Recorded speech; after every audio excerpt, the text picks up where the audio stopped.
নির্বাচনী রোডম্যাপ ঘোষণাসহ বেশ কিছু দাবি নিয়ে রাজপথে বিএনপি। জেলায় জেলায় কর্মসূচিতে নেতাকর্মীর ঢল। বুধবার খুলনা, লালমনিরহাট, সিরাজগঞ্জ, সুনামগঞ্জে সমাবেশের আয়োজন করে দলটি। এতে বিএনপির কেন্দ্রীয় নেতারা প্রধান অতিথি হিসেবে যোগ দেন। জেলা শহরের বিভিন্ন এলাকা থেকে মিছিল আর স্লোগানে সমাবেশে অংশ নেন কর্মী সমর্থকরা।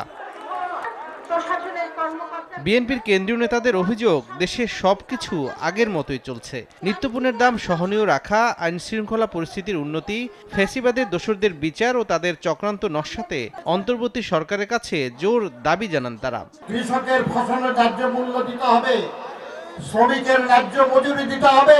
সমস্ত কাজগুলি আমাদের জনগণকে সাথে নিয়ে করতে হবে, আর সে কারণেই দরকার সকলের অংশগ্রহণ একটা নির্বাচন।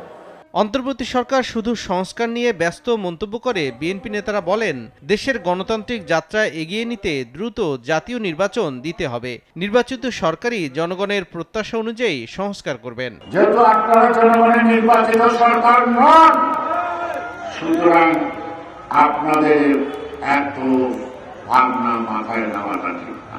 এই রোড নেওয়ার মানে উদ্যোগ নেওয়া, নির্বাচন কমিশনকে নির্দেশ দেওয়া, নির্বাচন করার জন্য প্রস্তুতি সম্পন্ন করা এবং একটা তারিখ দেওয়া। এদিকে রাজশাহীতে এক স্মরণ সভায় প্রধান অতিথির বক্তব্য রাখেন বিএনপির সিনিয়র যুগ্ম মহাসচিব অ্যাডভোকেট রুহুল কবির রিজভী। এ সময় তিনি অভিযোগ করেন, ফ্যাসিস্ট শেখ হাসিনা ভারতের কাছে দেশের স্বাধীনতা ও সার্বভৌমত্ব বিক্রি করেছেন। মাত্র পার্শ্ববর্তী দেশ শেখ হাসিনাকে সমর্থন দিয়েছে।